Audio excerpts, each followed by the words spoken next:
Hi, and welcome back to day 2 of our 12 days of business planning. So, yesterday we did a little bit of an introduction to the concept, and we looked at setting your bold money goal. And one of the things maybe I didn't say was why it's so important to do the dang business plan in the first place. So, I owned a publishing company for almost 11 years, 12 years. And I had a parenting magazine and we put on big family expos. And I had clear deadlines and I had clear goals in place. I knew how many ads I needed to sell to run my business.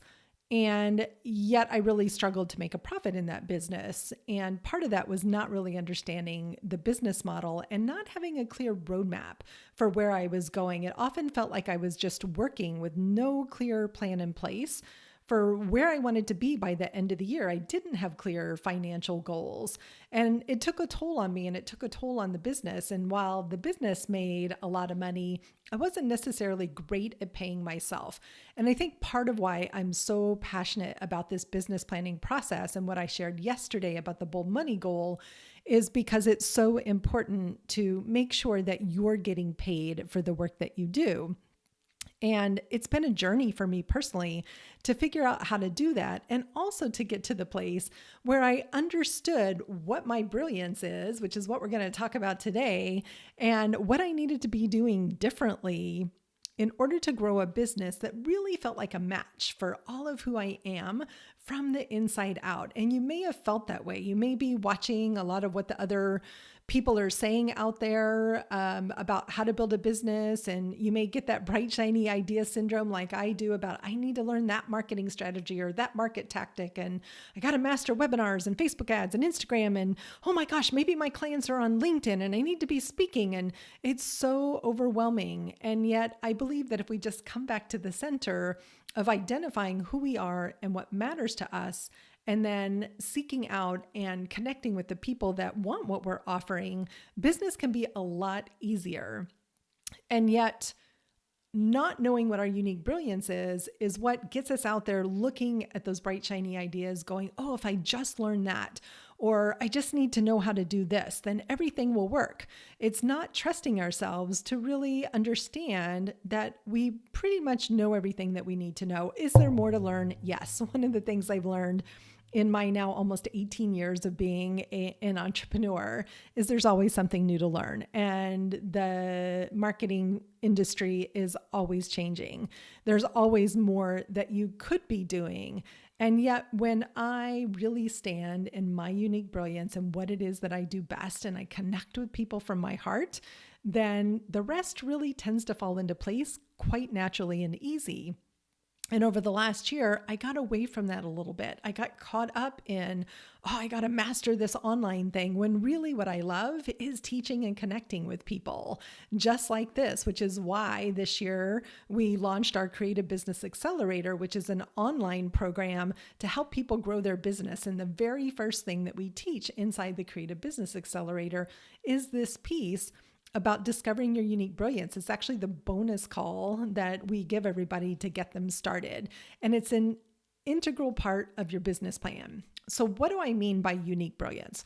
What I mean by unique brilliance is that innate genius that lies within you that has nothing to do with your talent, your skill, your education, or your certifications.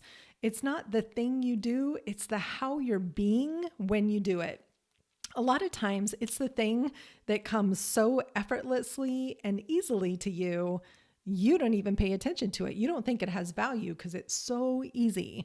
So there've been a few times in the last few years of working with my husband, Brad, as my business partner, where I just kind of make this assumption that everybody's good at X. And he'll be like, Minette, that's something you're really good at, but it's something that other people struggle with.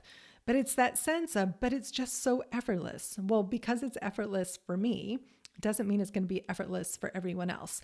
A great simple example of that is writing. I can sit down and write 1,000-word blog post in under an hour, no problem. The words just tend to pour out. I tend to be a little wordy, which you're going to get a little bit over the next 12 days of spending time together going through this one-page business planning process through the visual business map. But your unique brilliance is really how you show up and how you connect. It's probably the thing that you've been told you were good at since you were a very young child. And again, it's the thing that feels effortless. In fact, it feels so effortless, you don't understand why someone would pay you for it. And so this is not coaching, it's not art, right? It's not, again, it's not design, it's not writing, it's not the skill that you have, it's the energy that you bring to it. And so that energy could flow from your creative perspective, it could flow from connection, it can flow from listening. One of the things that I hear over and over and over again from my clients, wow, you really get me. Like people can have one conversation with me and the feeling they get is that I get them because I have deep empathy. I'm a great listener. And what I'm listening for are signs of their brilliance and their genius and being able to help them make connections. I'm a natural connector. I love networking and connecting people together. It's part of my brilliance is bringing people together, helping them see their creative genius. So knowing that has a lot to do with how I choose to market my business and how I choose to show up in the world. So why is it so challenging to pinpoint and articulate or talk about our unique brilliance? Because so many of us were told it wasn't okay to brag, it wasn't okay to have an ego, that it's not okay to stand out and shine. You might have heard over the years, you're too much, too smart, too sassy, too bitchy. Like we've heard it all. I had this conversation with one of my clients this week about the things that we heard. You're too sensitive. So many of my clients are highly, highly creative and empathic. And so they get that you're too sensitive. You take everything too seriously. But what if that's your genius and your brilliance? And when you start to really identify, claim, own, and name what it is your unique brilliance is, it works like magic to start attracting the people that want to work with you, that need to work with you, that are already looking for what it is that you have to offer.